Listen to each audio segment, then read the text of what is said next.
அவங்களுக்கு எப்படி இருக்குது இந்த 2026 அப்படிங்கிறத சிறிய விளக்கமாக ஒரு சிறிய பலனை சொல்ல போகிறோங்கய்யா. ஒரு செல்வ செழிப்போடு இருக்கக்கூடிய ஒரு நபர் பணம் அதிகமாக இருக்குது அப்படிங்கிற மாதிரி காலில் 2 காசை போட்டு வச்சுருக்கிறாரு, தலைமையில் ஒரு காசு இருக்குது, கையில் ஒரு காசு வந்து ரொட்டேட் பண்ணிகிட்டு இருக்கிறாரு. பின்னாடி பார்த்திங்கன்னா பெரிய மாளிகைகள், கோபுரங்கள், உயர்ந்த இடத்துல உட்காந்துருக்கிறாரு. கடகராசிக்காரர்கள் எவ்வளவு போராடினாலும் போராடிக்கிட்டே இருப்பாங்க, அதில் அவங்க சிறப்பு.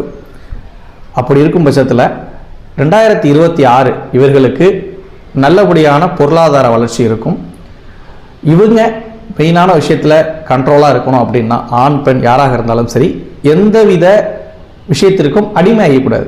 நான் டீ குடிக்கிறேன் அப்படின்னாலும் அதுவும் கெட்ட பழக்கம் தான். இல்லை நான் மதுபானம் அதிகமாக சாப்பிட்றேன் அப்படின்னாலும் கெட்ட பழக்கம் தான்.